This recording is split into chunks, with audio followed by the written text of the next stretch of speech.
2% if this goes through just since 2019. And with that, I'm going to say that does it for us this hour. Make sure to join us for Chris Chancing Reports every weekday, 1 to 3 p.m. Eastern, right here on MSNBC. Our coverage continues with Katie Tur reports right now.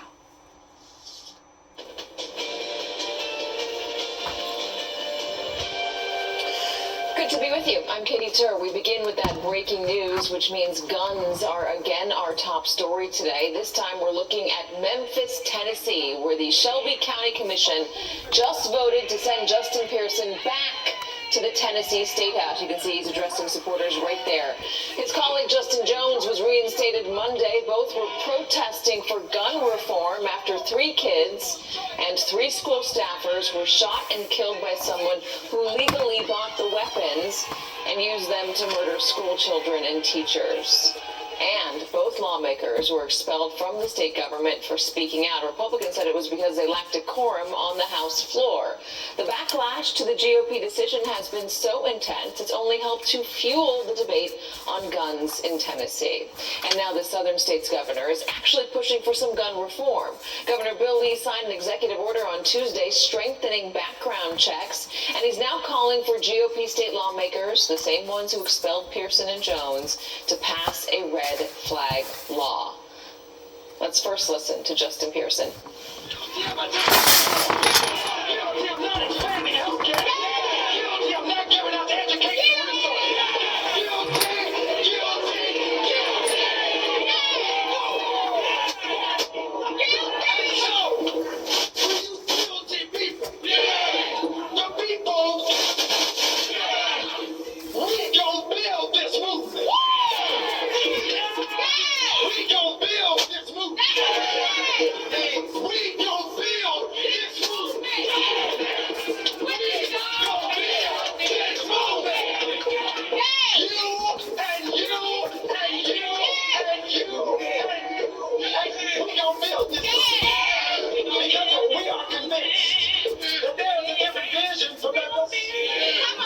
Vision for Shelby County. There's a different vision for Tennessee. There's a different vision for the South. There's a different vision for these United States of America. And I believe it's a vision of the people who've been pushed to the property, coming to the well. I believe it's a vision of the people who've been marginalized, coming to the well. I believe it is a vision of people who've been ostracized, coming to the well. I see white folk and black folk. I see queer folk and straight folk. I see black folk and poor folk coming from the block to the well of demanding justice right now. Not tomorrow, but right now. Justice right now. It is this movement that's going to change this country. It's this movement in this moment in time that's going to change the country. And I'm so glad. Oh, I'm so glad. Yes, I'm glad. Oh, I'm glad. Yes, I'm glad. I'm so glad.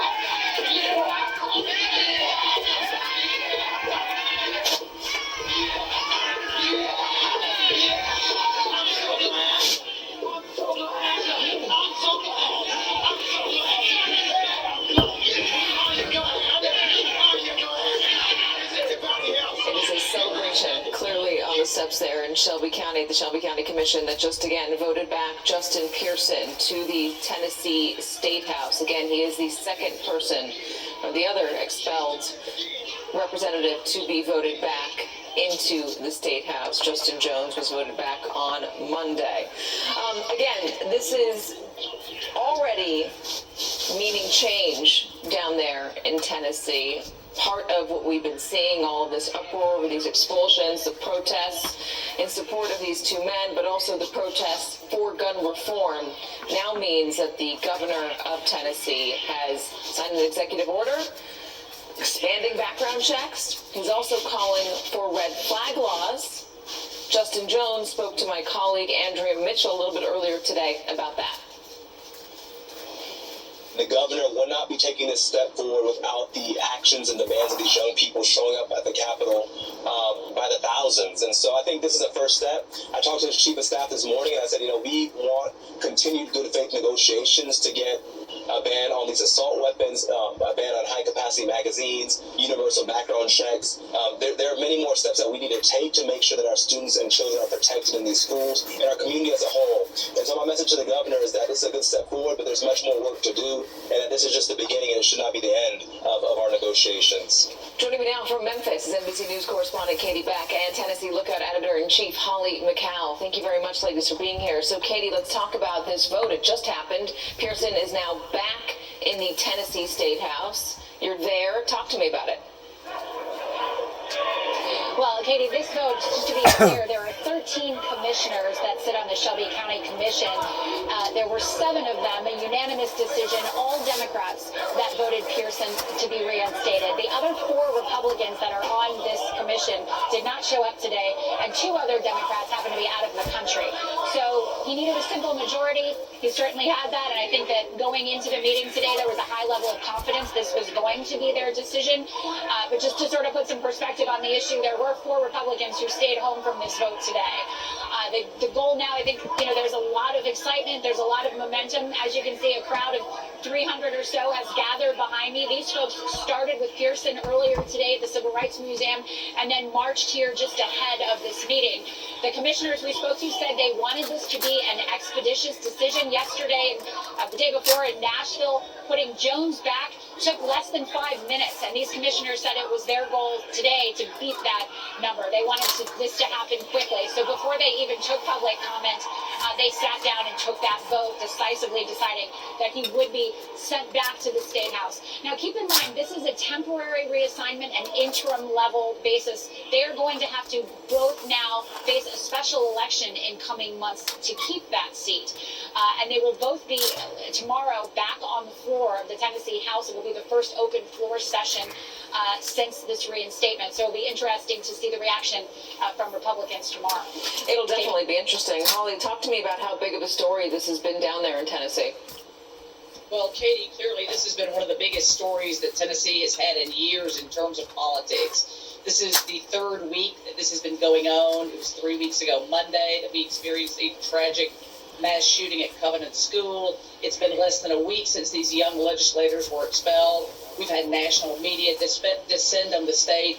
And I will say that I believe that Justin Jones was right when he said no action would have been taken on gun sense, safe gun laws if this shooting had happened. And furthermore, if these lawmakers had not broken, quote, protocol to get on the House floor. That is what started all of this action. All right, let me ask you also about the expectation of what's going to happen in regards to gun reform. We saw, as you just mentioned, the governor signing that executive order to expand background checks, pushing the legislature for red flag laws. I mean, those did not exist 2 weeks ago in this state. Would they have happened? Would these pushes have happened without the expulsion of these 2 representatives? Did that keep this story in the news enough to force some change? Oh, absolutely. If the Speaker of the House had only stripped these members of their committee assignments or offered official censure, things would be status quo here.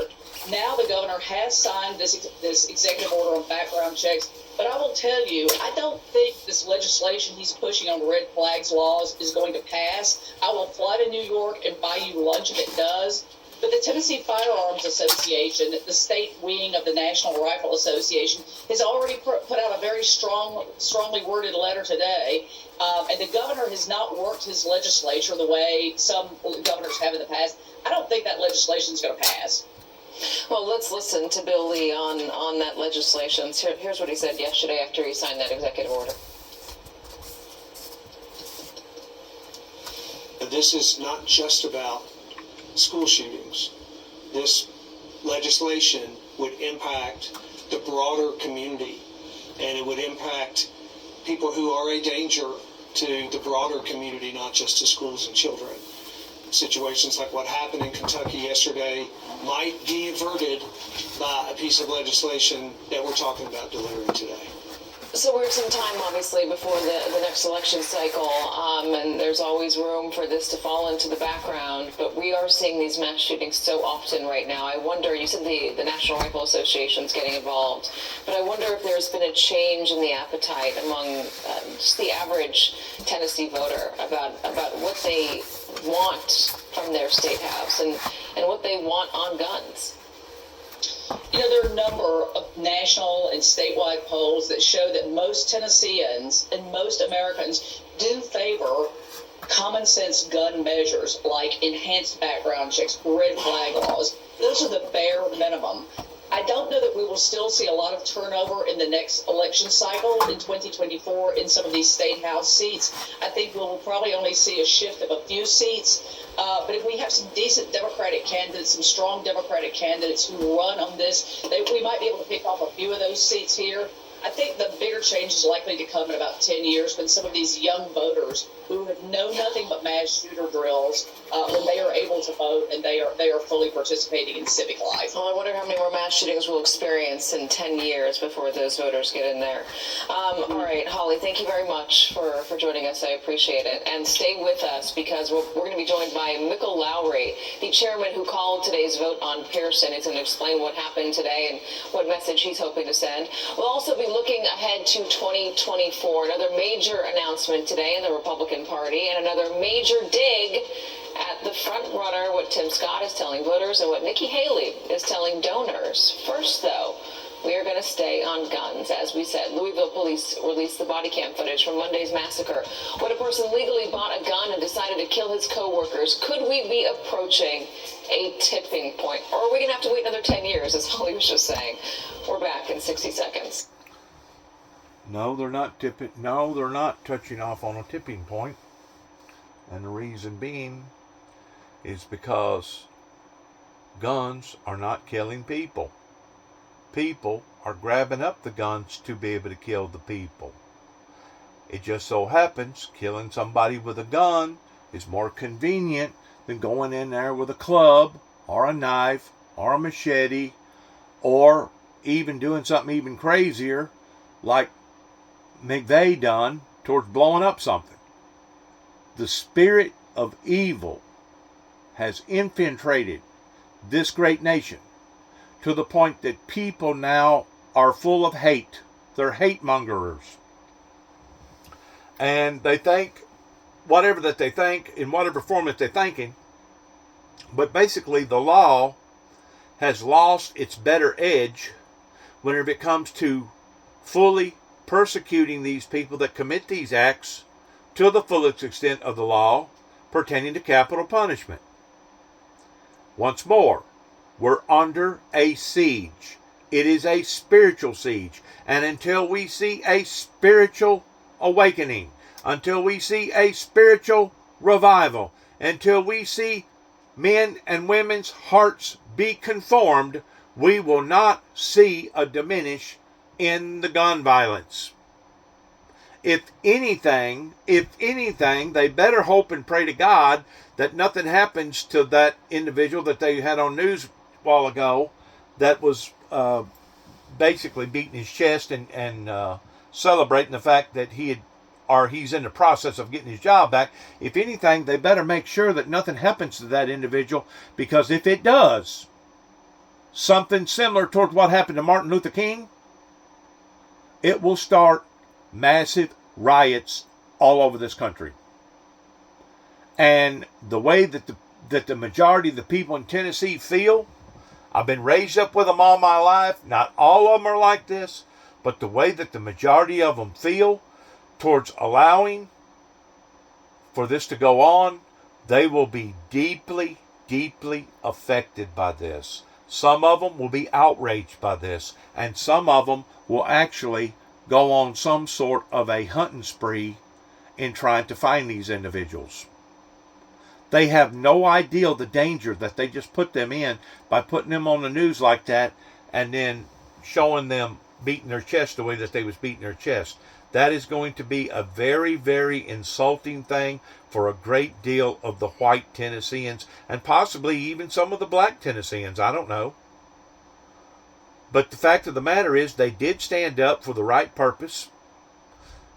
the legislation in their county, Shelby County, waived it and said, we feel like you need to continue to keep your job in speaking for we the people. That was all handled in proper protocol. What goes on now up in Nashville will be another scene, and whether or not this individual does get his job back or not, I don't know. But the bottom line is this: it has now backfired on this movement that began 30 plus years ago towards wanting to shove people's rights down their throat. And that's exactly what happened to the founder of the Windmill Ministries beginning in 1989, whenever he had a sword that costed $30 that was made out of aluminum, that was only to be used for theatrical purposes, or you know, something like you would use in a Sinbad sailor in a play. And think that they initiated a move upon to a ministry. First of all, that in and of itself is a violation. Second of all, whenever they decided that they was going to charge the individual that was the founder of the ministry for a deadly weapon, that was another big no-no for the people in the state of Tennessee. But who was it that actually initiated that? Homeland Security, Secret Service, out of Washington, D.C., the United States federal government. And I could go on and on and on about other violations that has either happened in Weakley County. I think it was in 2017, maybe 2018. It may have been the year before my brother died. I don't know.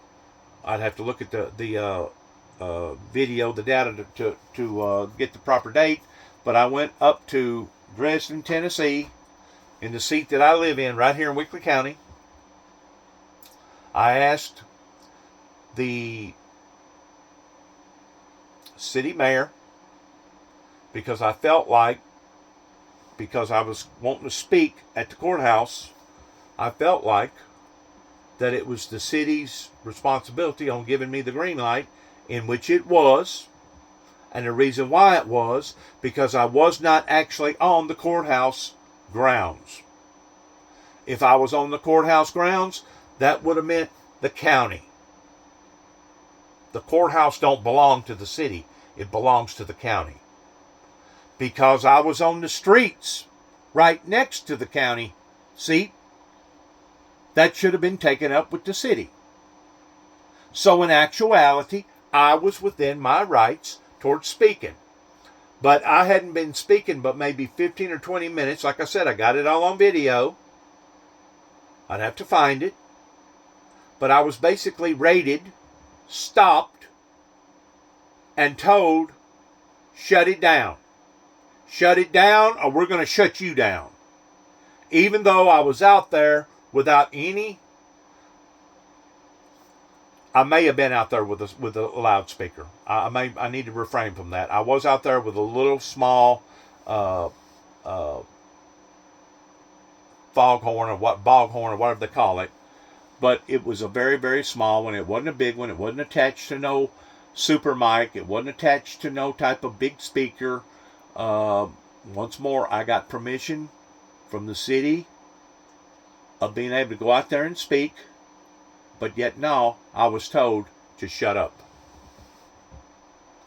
Same thing happened to me in Waverly. Every time that the Windmill Ministries has made a big play towards wanting to step out and do something, I have been shoved down, pushed down, manipulated down in some form or fashion, because they did not want this to ever materialize. Well, now 30 plus years later, guess whose fault it is that it never materialized? You got it. The fault falls upon to those that was involved in the resistance movement that began in 1989 of a group of people that was so dead set that not only was they not going to support the Windmill Ministries missions, but they wanted to violate their own principles in attacking the Windmill Ministries, beginning in Kenton, Tennessee in 1983, and then in 2005 in Martin, Tennessee, whenever they put false, phony charges on me that the Weakley County Court supported, pertaining to Tommy Moore, pertaining to falsifying files, that basically put me under some sort of a magnifying glass of having the potential of being a homegrown terrorist. And that's exactly what I've been saying all along, that they was so dead set in wanting this message to stop. The same as King Herod was during the time of Jesus' arrival. That King Herod was willing to kill over 5,000 young boys, hoping that he would get the right one pertaining to killing the Lord Jesus Christ before he ever even got a chance to get out of the saddle good. It just so happens God had led them in the right direction, Mary and Joseph, with Jesus, and they went into another area to the point that all them young children that died, they died basically in vain. Because after it was all said and done with, King Herod still did not accomplish what King Herod wanted to accomplish.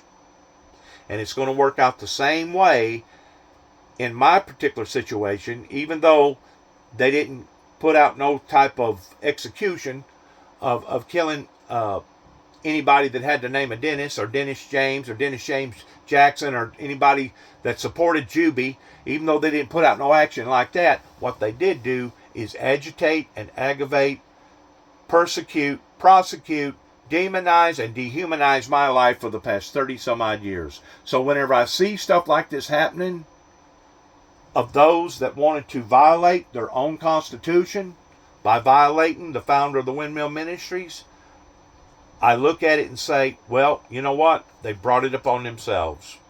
And because they brought it upon themselves, it couldn't have happened to a better group of people.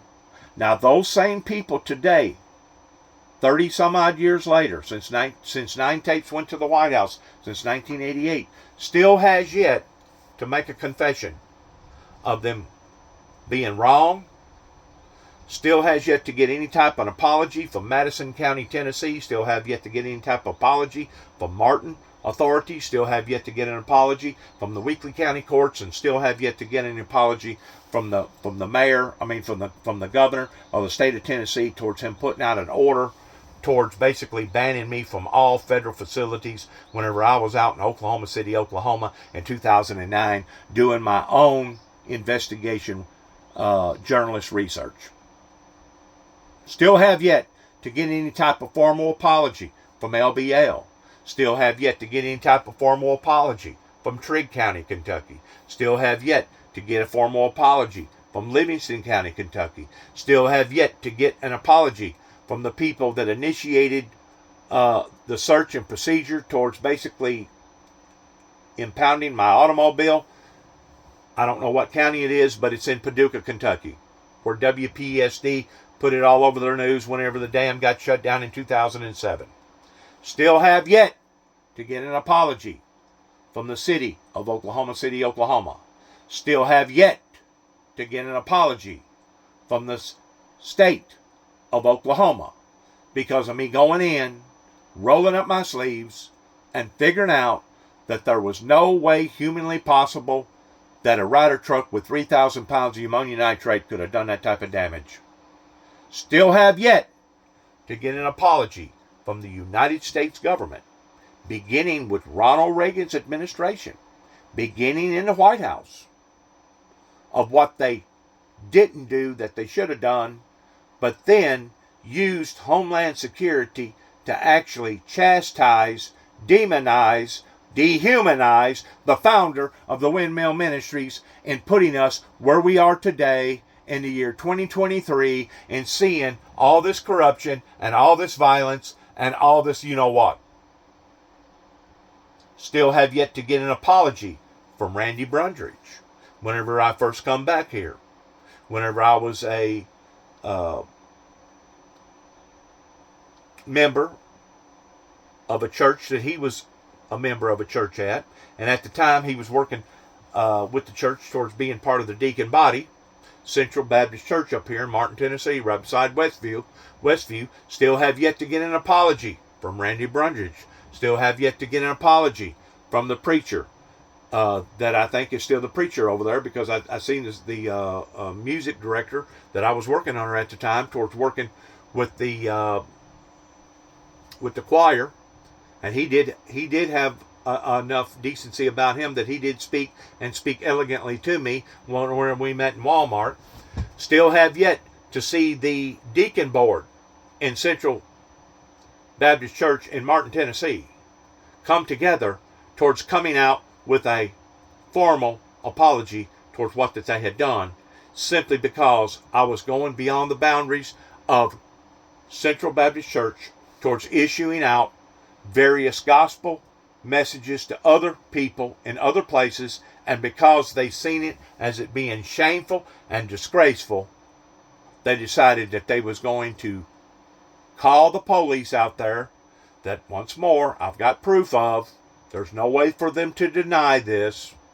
Even though my brother's dead, this is all part of the pressures that was put upon my brother that helped to enhance his death. I wasn't just being we wasn't just being attacked down here by the locals that live within a 2 to 5 mile radius of where I live right here. There was probably at least a dozen families that engaged in public persecution because they did not like the message coming from the messenger. Their whole instinct was, if we make it hard enough on the messenger, the message will go away. Well, they had done already burnt their bridges around here so badly by talking bad about me and bringing up all kinds of false accusations that now they felt like that it was imperative for them to run me out. Well, they didn't run me out. They didn't run my brother out. And as my brother told me, he said, the only way that I'm leaving from this property is in a body bag. And that's basically the only way that I'm leaving from this property is going to be in a body bag, because I'm not packing up. I'm not leaving just because various people around here don't either like me personally or they don't like my message. My message has always been a message of peace. My message has always been a message of love. My message has always been the same message that the Lord Jesus Christ himself preached, teached, and taught over 2,000 years ago, that all these other churches around here are supposed to be hooked up to the same message, because the main messenger was not Juby. It was Jesus. All Juby is a translator, translating the message that was given by the main messenger over to the people. Well, because they don't like the translation, they decided that they was going to make my life very, very difficult. And boy, did they ever. So in them doing what they done, it is now all backfired on them, beginning in Kenton, Tennessee. If anybody knows anything about my message, you're going to know exactly what I'm talking about. And if you ask me personally, though it's sad, though it's not nothing that I wanted, to me personally, by me standing in the corner now and saying nanny nanny boo boo, I told you so, I told you so, it couldn't have happened to a better group of people. It could not have happened to a better group of people. And I thank God every day, every night, every moment of my life that I'm still living, and that this has went full circle, and me still being alive to be able to tell my side of the story, to redeem the things that I had been doing in the name of the Lord Jesus Christ the whole time. Not in the name of Juby, not in the name of some other occult or some other ideology or some other ideal, but everything that I have taught, in which I've got tapes, I've got CDs, I got more material than you can think of to validate a 30-year plus ministry, a crusade, in proving everything that I just got through saying that has in fact happened. That has in fact happened. And I guess the latest thing that occurred was whenever I was living at the time temporarily over in Pebble Island in Waverly, Tennessee, over by Waverly, Tennessee, over in Humphreys County. And whenever I went into a store there in Waverly, somebody must have had some pull somewhere, because somebody mashed enough buttons that it caused my probation officer, her boss, which is her supervisor, and a deputy to come out here and basically issue a warning to me. And the warning was, if you do not go to a doctor and get some sort of clearance with a psychiatric doctor, don't matter who, but if you don't do that, Juby, it's going to be looked upon as being a violation of your probation, and you will be standing back in front of Judge Pence. Which, as far as I'm concerned, if you're standing in front of any of these judges, you're standing in front of the governor. Because the governor's supposed to be on top, and the governor is supposed to be governing these things that's going on. It hasn't been until just now, whenever the governor finally growed a set of, you know what, in supporting and backing what the county legislation just done by reenacting that individual back his job. Like I said, it is a formality that Shelby County has now partaken in, and I'm glad that they partaken in that decision. I don't think that legislation is going to pass. Well, let's see what she's saying right there. I don't think that legislation is going to pass pertaining to the red flag law. You know why they don't think it's going to pass? Because of their hard-headedness in the state of Tennessee. They're very hard-headed. They love their guns. They want to stand on both feet in support of their Constitution, but whenever it comes to Juby's Constitution and the things that Juby believed in, going all the way back to 1989, whenever Juby and Homeland Security bumped heads in Madison County in Jackson, Tennessee, which, once more, I've got paperwork to prove it. I'm not just blowing smoke. They want to stand on their rights, but yet, no, I didn't have no rights. Even though I've never been violent, I've never offered to be violent, other than being on a quest that I felt like that my Heavenly Father had put me on towards going after the Luciferian Lucifer. Lucifer himself. Satan now in a fleshly, bodily form. They didn't want me to go out in the form of a warrior. They didn't want somebody like me to dominate their lives or to tell them how that they were supposed to interpret the Bible. So they wanted a free-for-all that began right here in Tennessee. Right here in Northwest Tennessee. So whenever I see all this bloodshed and all this chaos, all the misery, all the corruption, you can look, first of all, in Kenton, Tennessee, at about probably, I'm going to say, 20 to 25, maybe 30 different family members that's got a footing in their city council over there in some form or fashion. They may just be nobody but just citizens of Kenton. Or they may be citizens of the county of Kenton. I mean the county of Kenton, which is Obion County. But these people are the people that initiated the movement going all the way back to 1983, whenever they was going to put the individual that's talking to you right now in behind the camera on a pedestal towards him being psychologically, emotionally, chemically imbalanced.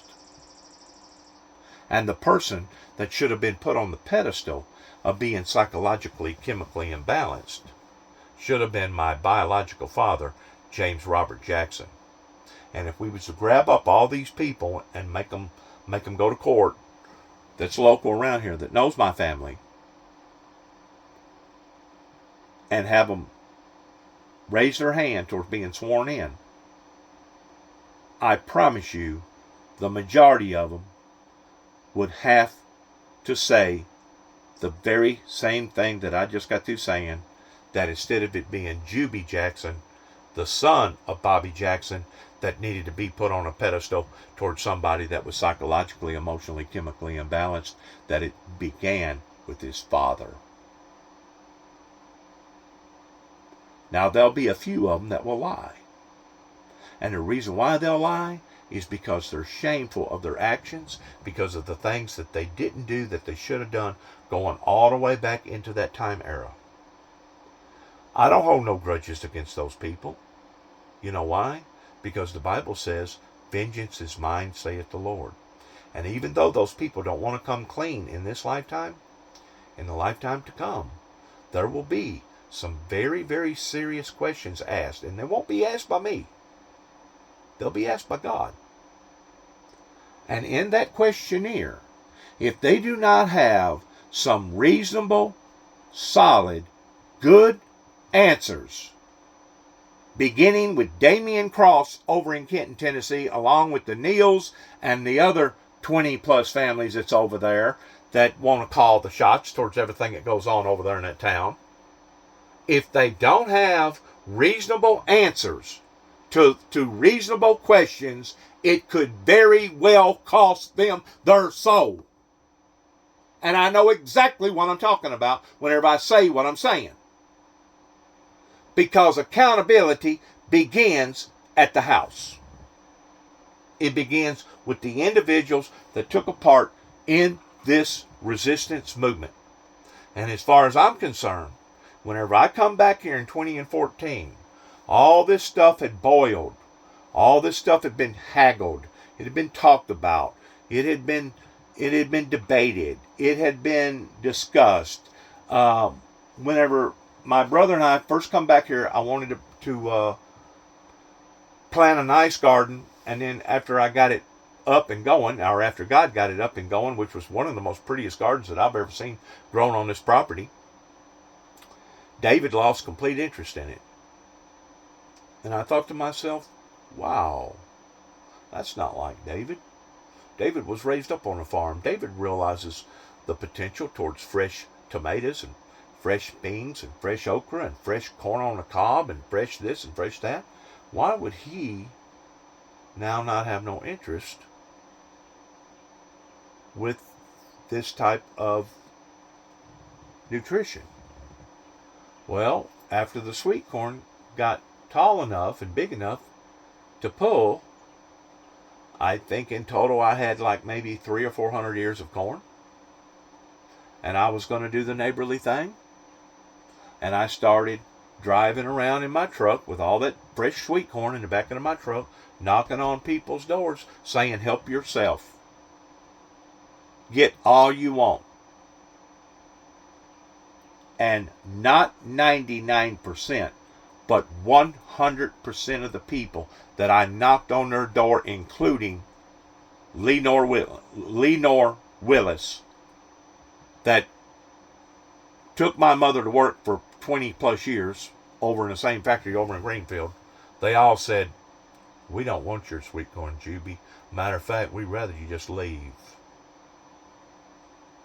And I guess I was hurt as much or more so by all the people around here that I went to, is whenever I went to Tom Coble's wife, that at the time was living, me knowing and raised up around all his family, and whenever I went and knocked on her door, and she insulted me the way that she did towards get the hell off of my property now.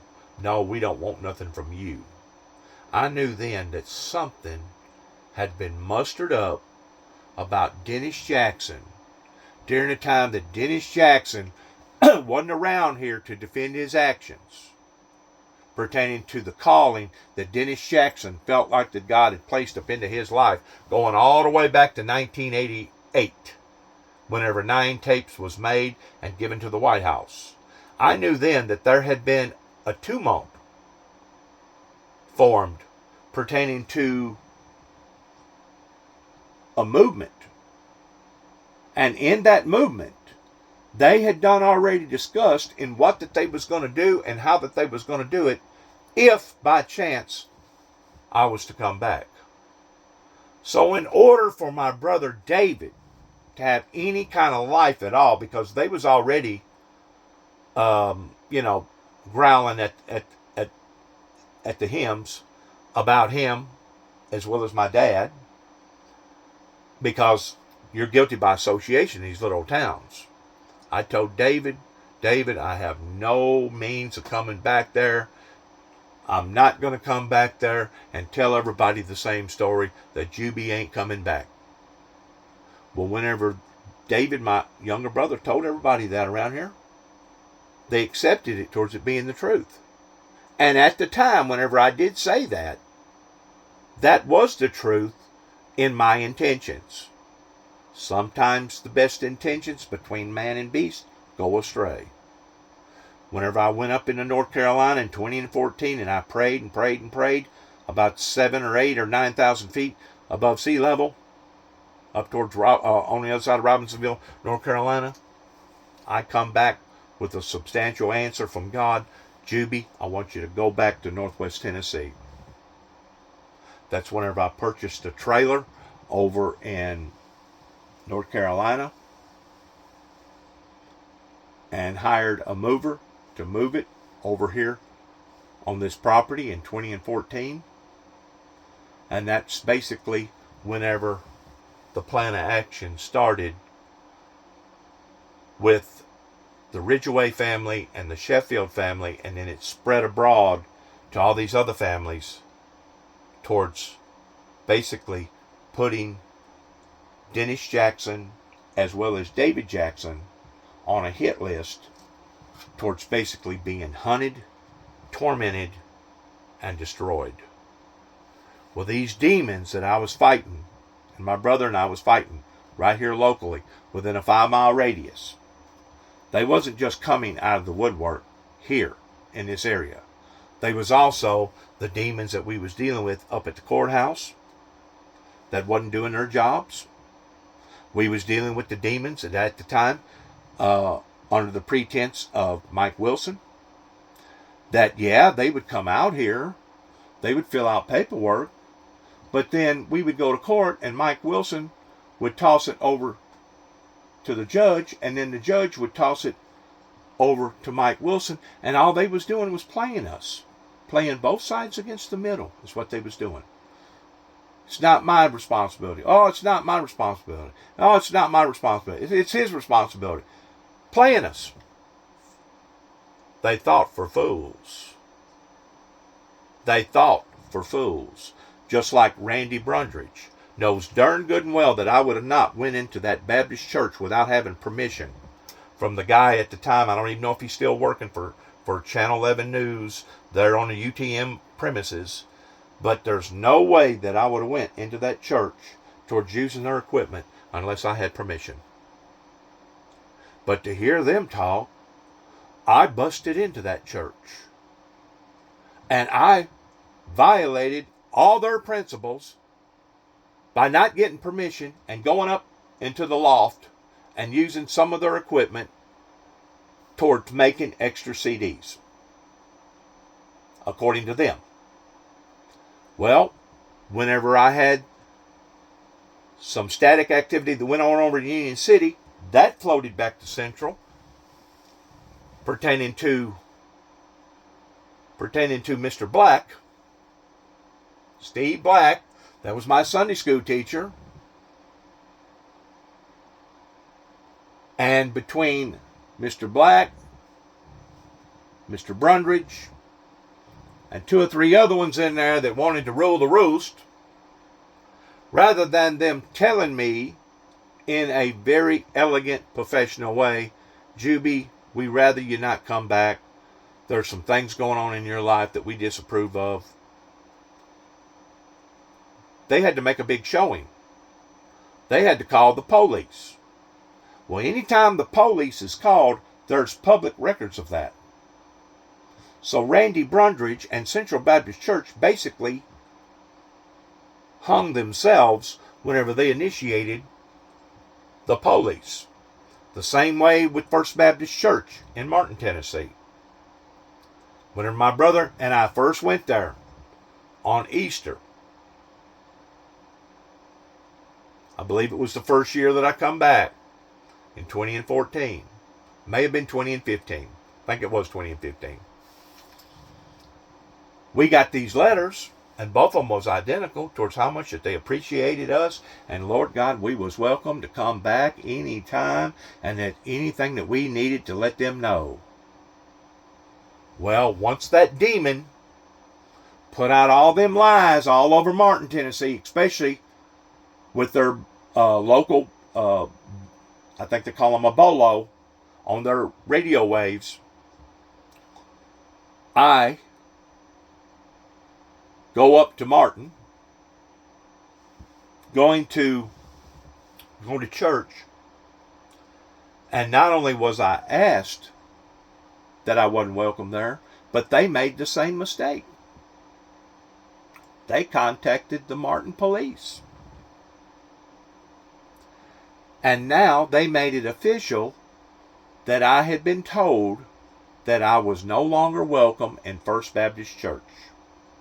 And if I did come back according to the police, that I would be charged with criminal trespassing. I would be charged with criminal trespassing. So I cannot, I repeat, I cannot get on social media platform and say the things that I'm saying without being able to validate it, and at the same time take a chance on basically being sued or going back in front of a judge. So basically all I'm doing is telling my testimony of the occurrences that happened way before 2014 whenever I come back, and my testimony of the occurrences that happened since I have come back in 2014, leading to the death of David Jeffrey Jackson. This has been an ongoing Tennessean problem of a group of people, beginning with the Republican Party, that wanted to take an individual's rights and basically treat him as if he was a nothing and a nobody. And I have never been dehumanized by a group of people as much as I have my own people.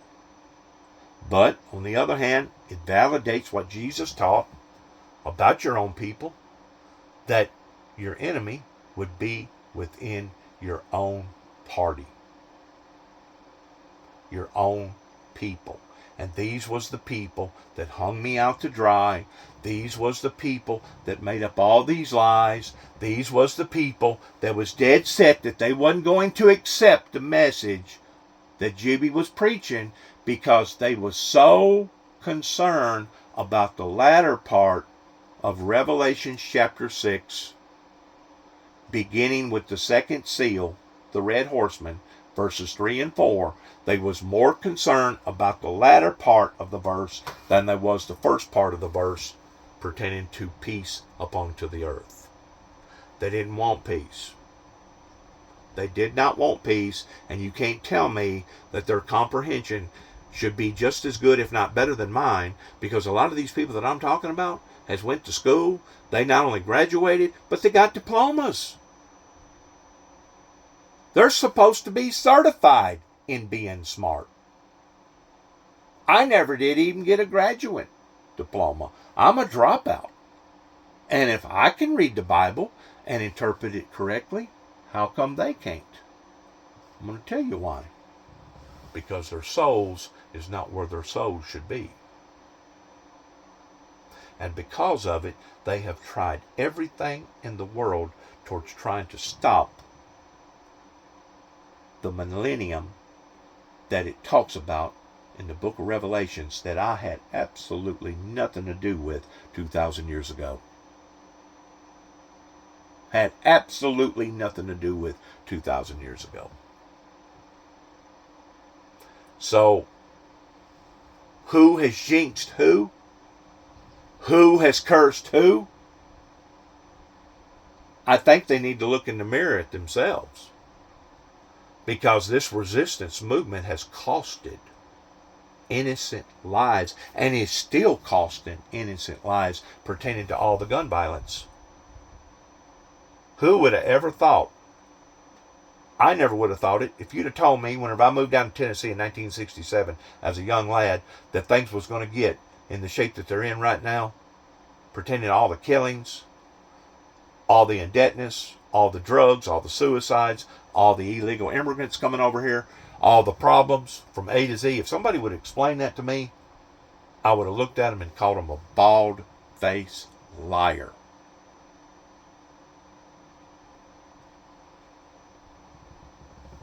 But it's not a lie. It is the truth. So help me God. It is sad that it has taken this, and I don't even know that there'll be a movement stemmed off from this. Like I said, if you're waiting for the government to save you, regardless whether it's state government, county government, or federal government, you're only living in some sort of a delusional, delirious delusion to begin with. Because ain't no government going to save this. This has went too far out of hand that you can make up all the laws, you can change all the laws, you can do whatever you want to do whenever it comes to guns. But there is so many guns out there on the black market. If they was to quit right now, Old Henry, all these other different gun manufacturers, if they was to stop manufacturing guns in America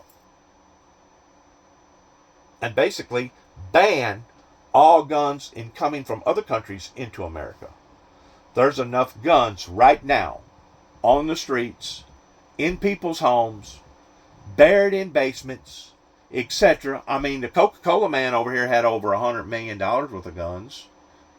Had over $1 million worth of guns in his basement. He's no longer with us. He's dead now. His name was Graham. His house is between here and Reeves. He done a renovation on his house. I think it was in 2016. That just the renovation alone cost over $1 million.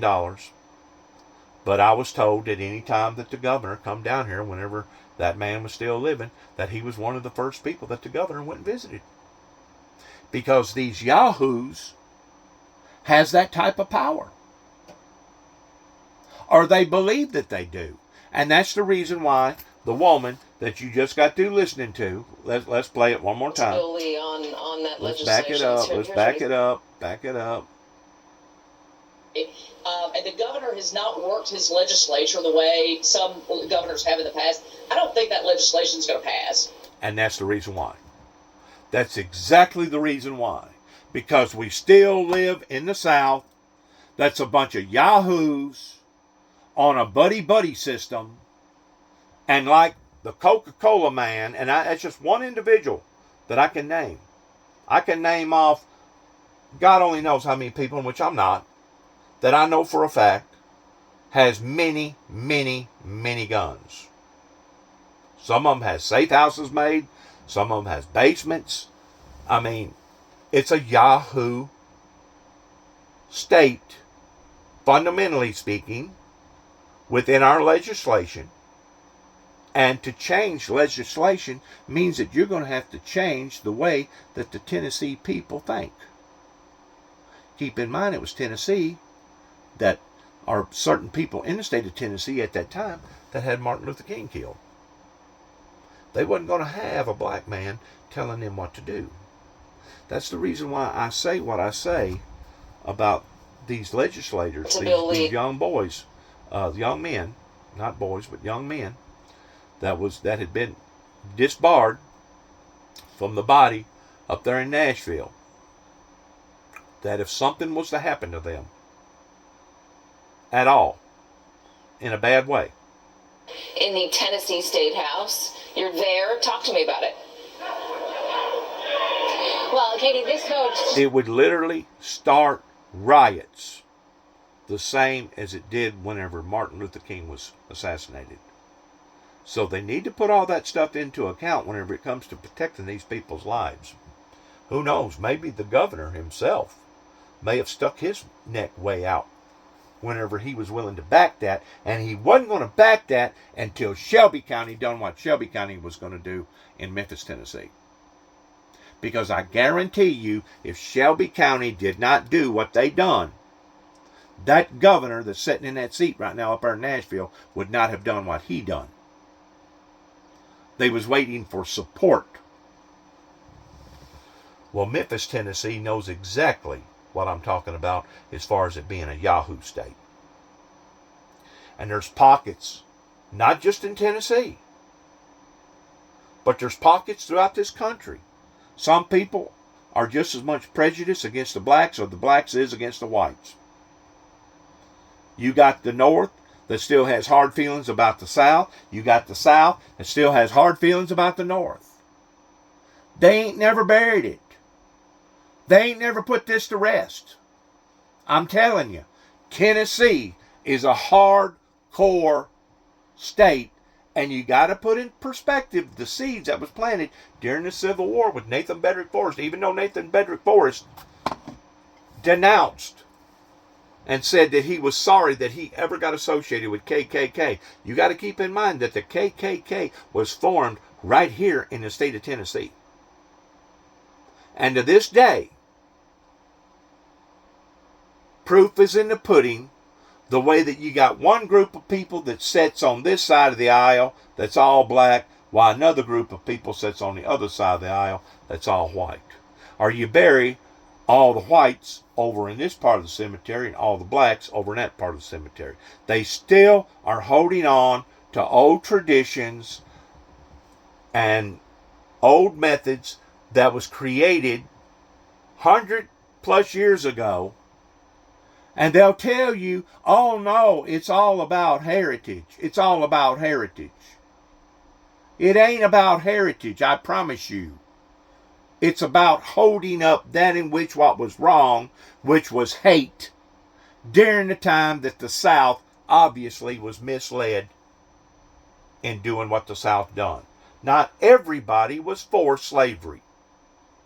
But whenever the South realized that the North had already commercialized that adventure to the point of profiteering in legalizing 2 states, and now they're going to pull the biscuit out of their mouths and telling them that you can't do like we done. It was wrong. It was wrong. Slavery's wrong. That's whenever it started an uproar. That's whenever it turned out to be a bloodbath. And I'm telling you right now, if something happens to those 2 individuals, it could very well start riots. I just about 99.9% sure that it will start riots. Not just in the state of Tennessee, but all over this country. Now, if Homeland Security can't see that, once more, if the blind leads the blind, then the blind shall leadeth off into the ditch. It's kind of like our CIA, our United States military forces, especially working out of the Pentagon. They should have seen years ago that there was going to be a flourish, a bad one, pertaining to Russian and Ukrainians. As of this morning, I've been listening to other programs pertaining to what's been going on over in China and Taiwan, and you got people that are literally scared to death and thinking the worst case scenario is going to happen, including the people in Taiwan, that something is on the horizon.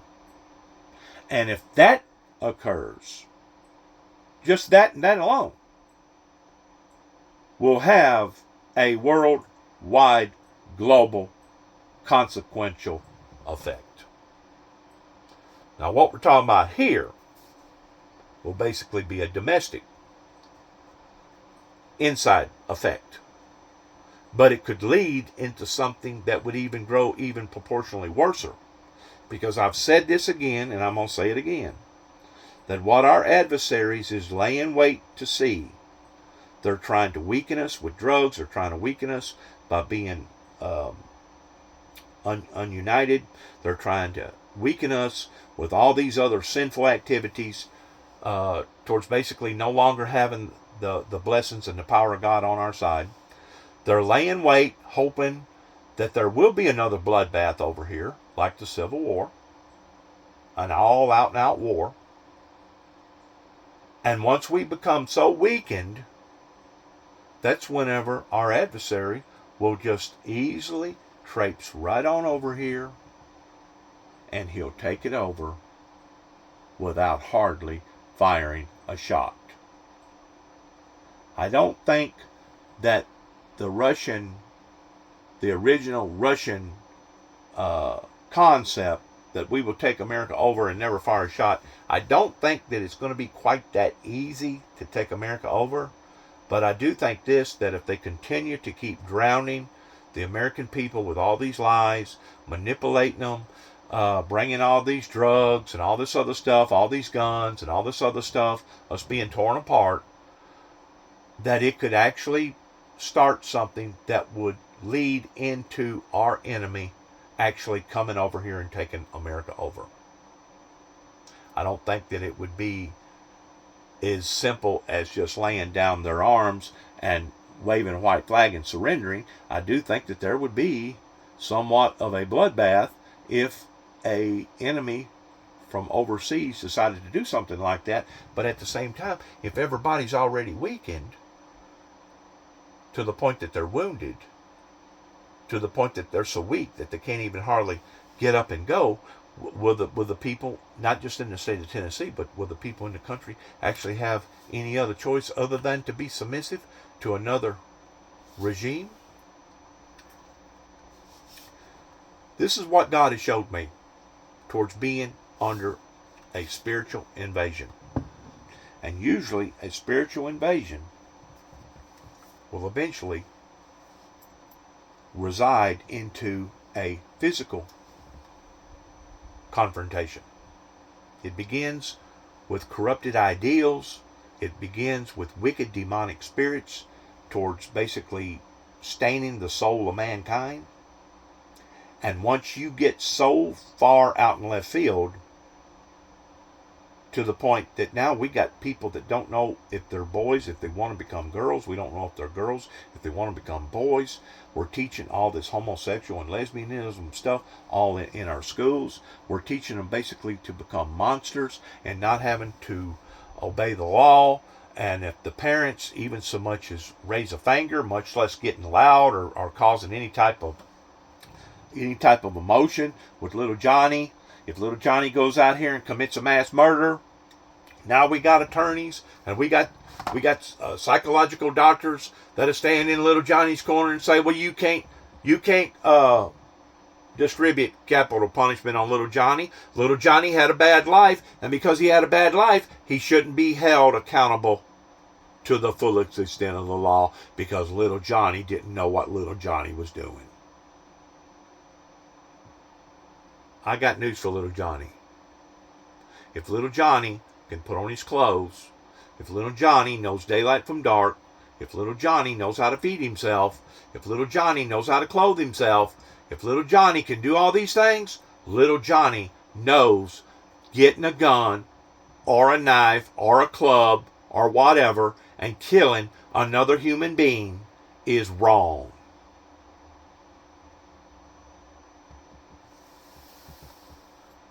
This is a fundamental problem that began a long time ago that's just now beginning to surface. What the end results is going to be, I don't know yet. I just know this. We are treading on some very, very delicate, unprecedented, historical, immature ways right now, and if we don't watch, every single thing about everything that I just got through discussing can come back and haunt not just the Tennesseans, but the people in this great nation. And that's what happens whenever you lose your footing. Whenever you lose your compass of your northern star, this is what happens to a group of people whenever they start falling apart. When they start falling apart. And if you go back to the Bible, it says that your house has been left desolate, indicating that at one time America used to be a godly nation. And America cared about other people's feelings and other people's rights. And America stood for the righteousness of God, and they didn't stand for the unrighteousness of the devil. Because they knew that whenever that Constitution was put in place, it was put in place under the pretense of a righteous God and not a corrupt, evil, demonic demon.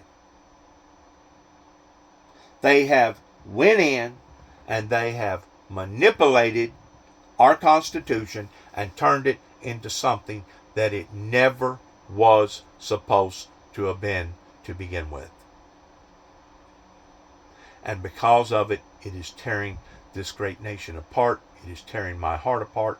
And as of right now, all I can do is hope and pray that none of this stuff gets that far out of hand to the degree that it does turn into something major. But, if it does,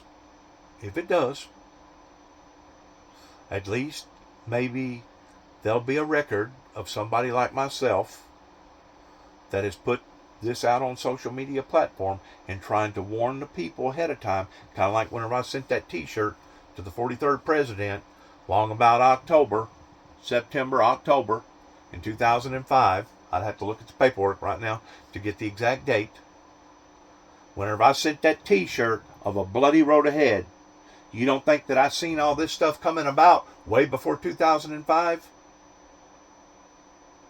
I seen this stuff coming about whenever I voted for the first time for Bill Clinton and then the second time for Al Gore.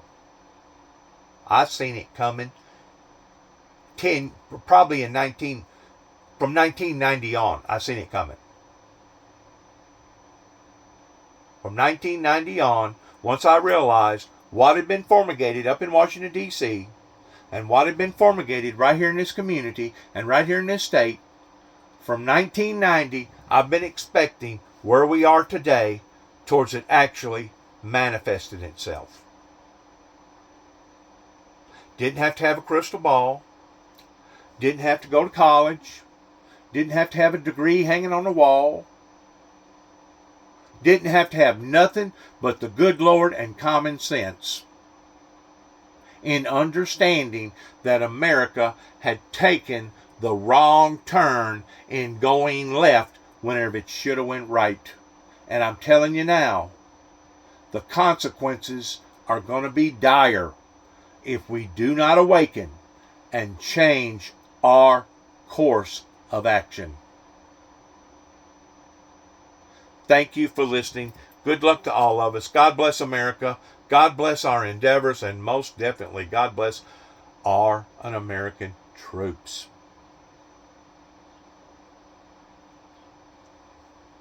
Heaven help us all. Heaven help us all. And good luck to us all. Because I guarantee you, we're going to need it. As we see the changes of the seasons and the changes of the weather pertaining to the forces of nature, and as we see the people becoming more and more chaotic, and the forces of nature becoming more and more chaotic, oh yes sir, I promise you, we are going to need a lot of heaven's help.